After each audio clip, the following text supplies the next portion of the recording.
प्रश्नावली 4.1 में दूसरे के क्वेश्चन को सॉल्व करेंगे। इसमें हमसे क्या कहा गया है? इसमें कहा गया है हमसे कि निम्न स्थितियों को द्विघात समीकरणों के रूप में निरूपित कीजिए। ठीक है, तो हमें इन्हें हल करके किसके रूप में बदलना है? द्विघात समीकरणों के रूप में बदलना है। ठीक है, तो इसके अंतर्गत पहला सवाल दिया गया है हमें कि एक आयताकार भूखंड का क्षेत्रफल कितना है? 528 मीटर स्क्वायर है। क्षेत्र की लंबाई मीटरों में चौड़ाई के दुगने से एक अधिक है। मतलब जो लंबाई है वो चौड़ाई से कितनी अधिक है? दुगने से एक अधिक है। तो हमें भूखंड की लंबाई और चौड़ाई ज्ञात करनी है। ठीक है, तो सबसे पहले देखो यहाँ पर हम क्या लिखेंगे, मान लेंगे माना आयताकार भूखंड की चौड़ाई बराबर x मीटर। ठीक है, चौड़ाई मान लेंगे x मीटर, लंबाई कितनी है? लंबाई चौड़ाई के दुगने से एक अधिक है। देखो हमने यहाँ पर लिख लिया है माना आयताकार भूखंड की चौड़ाई बराबर x मीटर, तब लंबाई हम कितने लिख देंगे? तब आयताकार भूखंड की चौड़ाई बराबर लंबाई बराबर कितने लिखें? क्या लिखेंगे? लंबाई बराबर लिख लेंगे। लंबाई कितनी है? चौड़ाई के दुगने से मतलब 2x से एक अधिक है। एक अधिक कर दी, आगे मीटर लिख दिए, ये लंबाई आ गई। ठीक है, अब देखो हमें दिया क्या है? हमें दे रखा है आयताकार भूखंड का क्षेत्रफल। आयताकार भूखंड का क्षेत्रफल कितना है? 528 कितना है? मीटर स्क्वायर लिखा है, चाहे हिंदी में लिख लीजिए चाहे हम बना दीजिए मीटर स्क्वायर। अब इसका सूत्र होता है आयताकार भूखंड का। देखो इसकी आकृति देख लेते हैं। जिसे जो है मान लीजिए ये आयताकार हमने आकृति बना दी, आयताकार भूखंड का हमने क्षेत्रफल बना दिया। ये क्या है? चौड़ाई। इसकी चौड़ाई कितनी मान ली हमने? x metre. अब लंबाई कितनी है? लंबाई ये वाली होगी। ठीक है, ये वाली भी लंबाई, ये चौड़ाई। लंबाई चौड़ाई से कितनी अधिक है? लंबाई चौड़ाई के दुगने से। ये लंबाई चौड़ाई के दुगने कर दिया, कितनी अधिक है? एक अधिक है। तो लंबाई 2x + 1 मीटर है, चौड़ाई कितनी है? x मीटर है। ठीक है, ये क्षेत्रफल हमें, ये एरिया दे रखा है 528 मीटर स्क्वायर। ठीक है, तो इसका देखो सूत्र होता है आयताकार भूखंड का क्षेत्रफल कितना होता है? लंबाई गुणे चौड़ाई। आयत का क्षेत्रफल लंबाई गुणे आयताकार भूखंड का क्षेत्रफल, लंबाई गुणे चौड़ाई बराबर, चाहे शॉर्टकट में लिख लीजिए। ठीक है, 528 मीटर स्क्वायर, ये लिख लिया हमने। अब देखो लंबाई कितनी है? 2x + 1, चौड़ाई कितनी है? x है, आगे कितना है? 528, मात्रा का भी हटा दीजिए। अब 2x की गुणा x से कर लेंगे तो x स्क्वायर। ठीक है, फिर +1 की गुणा करेंगे प्लस x से कम x। 528 को इधर ले आइए, माइनस के 528 बराबर 0। ठीक है, बस ये लिख देंगे हम, अतः ये एक द्विघात समीकरण है। यहाँ ये लिख दीजिए बस, जहाँ x मीटर में आयताकार भूखंड की चौड़ाई है। ठीक है, आयताकार भूखंड की चौड़ाई है।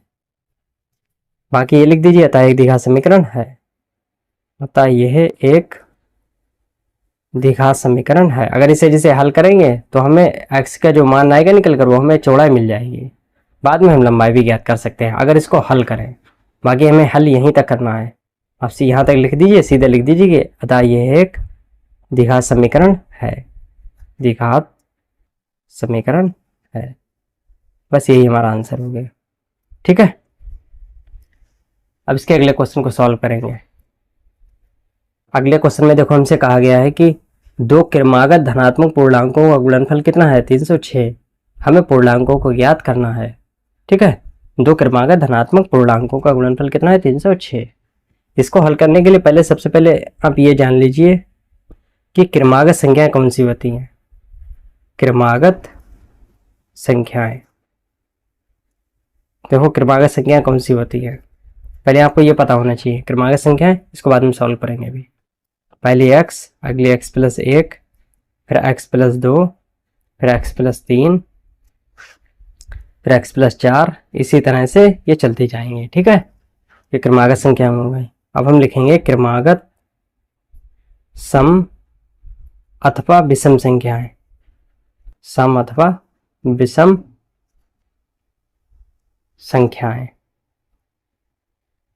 इसके लिए क्या करेंगे, पहले x मान लेंगे, अगली x प्लस 2, फिर अगली x प्लस 4, अगली x प्लस 6, इसमें इस तरह से बढ़ते जाएंगे। ठीक है, अब हम लिखेंगे सवाल के अंतर्गत। अब सवाल जैसे सवाल में कहा गया उसके अकॉर्डिंग लिखेंगे। तो सवाल हमसे कहा गया था कि दो क्रमागत धनात्मक पूर्णांकों का गुणनफल कितना है, 306। तो हम यहाँ पर सबसे पहले मानेंगे, माना पहली क्रमागत धनात्मक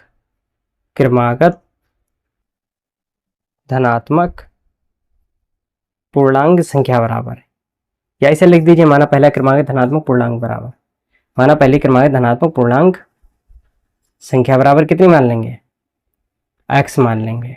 इसमें सम या विषम नहीं आया, सम या विषम आता तो पहले x अगले x प्लस 2 मान लेते। क्रमागत के लिए पहले x अगली x प्लस 1, तो पहली कितनी मान लेंगे, पहली मान लेंगे हम x। तब दूसरी क्रमागत धनात्मक पूर्णांक संख्या लिखेंगे, यहाँ पर क्या लिखेंगे, संख्या बराबर कितनी लिख लेंगे, x प्लस 1, ये लिख लेंगे। अब प्रश्नानुसार देखो क्या कहा गया है। प्रश्नानुसार हमसे कहा गया है कि दो क्रमागत धनात्मक पूर्णांकों का गुणनफल कितना है, 306। तो इनका और इनका गुणनफल कितना है, इनका और x प्लस 1 का, इनका गुणनफल कितना है, 306, ये है। ठीक है, इसको हल कर लीजिए, एक्स स्क्वायर प्लस का x है कम x, 306 को इधर ले आइए, 306 प्लस के 306 इधर आकर माइनस के 306 बराबर 0 लिख देंगे। अतः यह एक द्विघात समीकरण है, अतः यह एक द्विघात समीकरण है। बस ये आंसर हो गया। अगर आगे और लिखना चाहिए इसमें ये लिख दीजिए कि जहां x क्या है, लघुत्तर पूर्णांक संख्या है, पूर्णांक संख्या है। ठीक है, अब इसके अगले क्वेश्चन को सॉल्व करेंगे। स्क्रीनशॉट करना चाहें तो आप कर लीजिए। ठीक है, लिया हो गया। अब ये अगले क्वेश्चन में बच्चों हमसे कहा गया है कि रोहन की माँ उससे 26 वर्ष बड़ी है। अगर रोहन इस समय मान लीजिए x वर्ष है तो माँ की आयु कितनी होगी, x प्लस 26। ठीक है, उनकी आयु वर्षों में का गुणनफल अब से 3 वर्ष पश्चात, कब से, अब से 3 वर्ष पश्चात, पश्चात मतलब बाद में 360 हो जाएगी। हमें रोहन की वर्तमान आयु ज्ञात करनी है। तो सबसे पहले हम लिखेंगे, माना रोहन की वर्तमान आयु बराबर x वर्ष, और रोहन की माँ उससे कितनी बड़ी है, 26 वर्ष बड़ी है। तो अगर हम रोहन की वर्तमान आयु कितनी मान लें, x, तो माँ की वर्तमान आयु कितनी हो जाएगी, इससे 26 वर्ष अधिक हो जाएगी, तो x प्लस 26 वर्ष। ठीक है, अगर रोहन मान लीजिए भी कितने वर्ष का है, 5 वर्ष का है, तो रोहन की माँ की वर्तमान आयु कितनी हो जाएगी, 5 प्लस 26, क्योंकि उससे कितनी बड़ी है, 26 वर्ष बड़ी है। तो 5 अगर रोहन की है तो माँ की आयु कितनी हो जाएगी, 5 प्लस 26। ठीक है, यानी कितनी हो जाएगी, 31 वर्ष। ठीक है, x मानी है तो x प्लस 26 लिख देंगे। अब प्रश्नानुसार क्या कहा गया, प्रश्नानुसार देखो हमसे कहा गया है कि अब से 3 वर्ष पश्चात उनकी आयु का गुणनफल, इनकी दोनों की आयु का गुणनफल 3 वर्ष पश्चात, 3 वर्ष पश्चात। अब देखो हमसे क्या कहा गया क्वेश्चन में, इनकी आयु का गुणनफल, तो रोहन की वर्तमान आयु और माँ की वर्तमान आयु, इनका क्या कर देंगे, गुणनफल। कब से, 3 वर्ष पश्चात, 3 वर्ष पश्चात के लिए क्या कर देंगे, जोड़ देंगे। 3 वर्ष पश्चात मतलब जोड़ देंगे, प्लस 3 कर देंगे। अब से 3 वर्ष पश्चात प्लस 3 कर दिया, का गुणनफल कितना है, 360। ठीक है, 360 लिख दी। ठीक है, अब इसको हल कर लेंगे, x प्लस 3, इधर x 26 और 3 29, गुणा का निशान लगाइए चाहे मत लगाइए, इधर 360। अब क्या करेंगे, यहाँ गुणा कर देंगे, x की x से फिर 29 से, तो x स्क्वायर प्लस का 29x से हो गई, फिर 29 से कर दिए। अब 3 की 3x, 3 के 29 से 29 87, इधर कितना है 360, इससे इधर ले आएंगे माइनस के 360, प्लस के 360 इधर आकर माइनस के 360 बराबर 0। तो x square plus 29x 3x 31x, इधर माइनस के 360 है, प्लस के 87 ये घट जाएंगे, 10 में से 7 गया 3, और इधर कितना बचा 5, 15 में से 8 गया 7, इधर 2, माइनस के बच जाएंगे, बड़ी संख्या माइनस वाली है, माइनस का चिन्ह लगा देंगे, माइनस के 273 बराबर 0 लिख देंगे। आता है ये एक द्विघात समीकरण है, अतः यह एक द्विघात समीकरण है। ठीक है, चाहे इधर लिखना चाहे तो ये लिख दीजिए, जहां x वर्षों में रोहन की वर्तमान आयु है। ठीक है, अब इसके अगले क्वेश्चन को सॉल्व करेंगे। अगले क्वेश्चन में बच्चों हमसे कहा गया है कि एक रेलगाड़ी 480 किलोमीटर की दूरी समान चाल से तय करती है। यदि इसकी चाल 8 किलोमीटर प्रति घंटा कम होती तो वह उसी दूरी को तय करने में 3 घंटे अधिक लेती। हमें रेलगाड़ी की चाल ज्ञात करनी है। ठीक है, तो सबसे पहले हम क्या लिखेंगे, हमें दिया है कि कुल दूरी कितनी है 480 किलोमीटर, ये लिख लेंगे। फिर ये लिख लेंगे कि माना रेलगाड़ी की चाल बराबर x किलोमीटर प्रति घंटा। ठीक है, आइए देखते हैं इसे कैसे सॉल्व करते हैं। सबसे पहले क्या लिख लेंगे, दिया है कुल दूरी बराबर 480 किलोमीटर, फिर लिख लेंगे माना रेलगाड़ी की चाल बराबर x किलोमीटर प्रति घंटा। हमने यहाँ पर लिख लिया है कि कुल दूरी कितनी है 480 किलोमीटर, और मान लेंगे माना रेलगाड़ी की चाल बराबर x किलोमीटर प्रति घंटा। अब देखो सूत्र क्या होता है, चाल बराबर दूरी बटे समय, ये याद कर लीजिएगा, चाल बराबर दूरी बटे समय। ठीक है, तो देखो दूरी हमें पता है, चाल पता है, अब यहाँ से हम क्या निकालेंगे, समय। तो समय बराबर सूत्र क्या होता है, अगर समय निकालेंगे यहाँ से तो समय को हम इधर लिख देंगे, चाल को नीचे ले आएंगे, दूरी बटे 4, समय बराबर दूरी बटे 4। तो दूरी कितनी है से लिख दें, एक बार सूत्र लिखे दे रहे। अच्छा, समय बराबर क्या हो जाएगा, समय इधर आ जाएगा, चाल नीचे आ जाएगी, तो दूरी बटे 4। दूरी कितनी है 480, चाल कितनी है x, समय किस में आएगा घंटे में। ठीक है जी, घंटे हो गए। अब इसके बाद देखो, अब इन्होंने क्या कहा, यदि हम चाल कितनी कम कर दें, देखो सवाल में कहा गया है कि यदि इसकी अब हम चाल 8 किलोमीटर यदि इसकी चाल 8 किलोमीटर प्रति घंटा कम होती तो वह उसी दूरी को तय करने में 3 घंटे अधिक लेती। अब चाल कितनी कम कर दी, 8 किलोमीटर प्रति घंटा, ठीक कितनी x किलोमीटर प्रति घंटा। तो देखो लिखेंगे चाल 8 किलोमीटर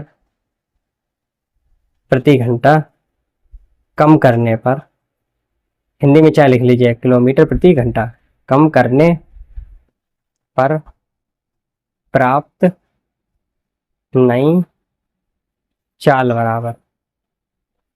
तो चाल कितनी आ जाएगी, पहले x थी 8 किलोमीटर प्रति घंटा कम कर दी, तो x माइनस 8 किलोमीटर प्रति घंटा, ये हो जाएगी अब कम करने पर। तो देखो चाल हमें पता है, दूरी भी पता है, क्या बचा समय। समय बराबर चाल अब हमें मिल गई, दूरी हमें पता थी, तो क्या बचा समय। तो समय बराबर क्या होता है, दूरी बटे चाल। दूरी कितनी है 480, चाल कितनी है x माइनस 8, ये घंटे आ जाएगा। ठीक है, अब देखो सवाल में हमसे क्या कहा गया था, सवाल में हमसे कहा गया था यदि हम इसकी चाल 8 किलोमीटर प्रति घंटा कम कर दें तो वह उसी दूरी को तय करने में 3 घंटे अधिक लेती है। ठीक है, अब देखो अब प्रश्नानुसार लिखेंगे यहाँ पर, प्रश्नानुसार देखो किसमें से किसे घटाएंगे, इसमें ज़्यादा बड़ी भिन्न कौन सी है, 480 बटे x या 480 बटे x माइनस 8। देखो हर अगर छोटा है, ऊपर अंश तो समान है, अगर लिखा है 1/3 और 1/5 तो बड़ी भिन्न कौन सी होगी, 1/3 वाली।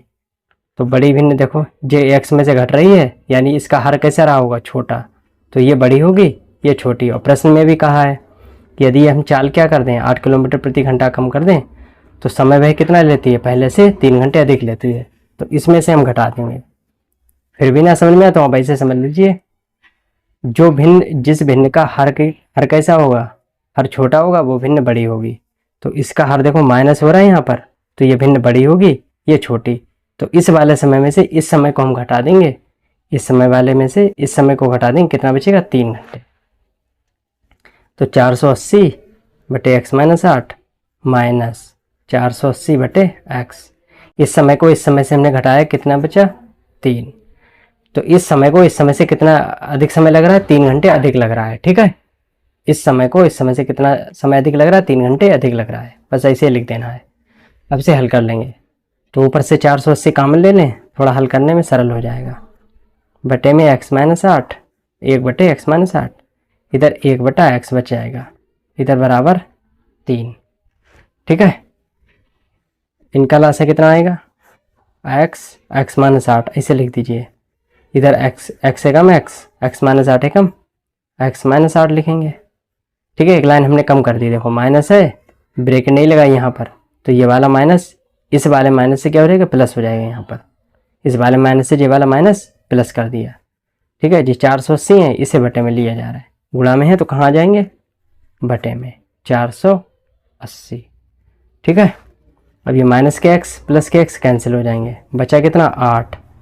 ठीक है, नीचे कितना है एक्स स्क्वायर माइनस का 8x, एक्स स्क्वायर माइनस का 8x।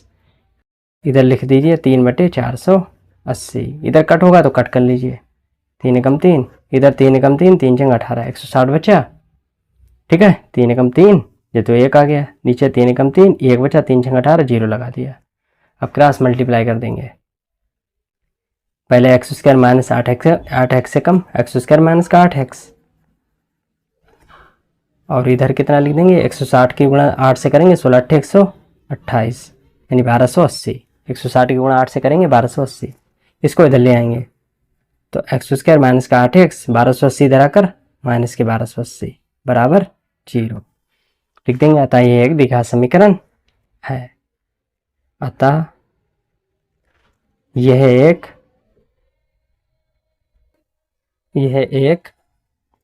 द्विघात समीकरण है। ठीक है, बस यही आंसर हो गया। लिखना चाहे तो आप ब्रैकेट में ये लिख दीजिएगा, जहां x किलोमीटर प्रति घंटा में रेलगाड़ी की चाल है। जहां x किलोमीटर प्रति घंटा में रेलगाड़ी की चाल है, ये लिखना चाहे तो आप ब्रैकेट में लिख देना। ठीक है, अब इसका स्क्रीनशॉट कर लीजिए।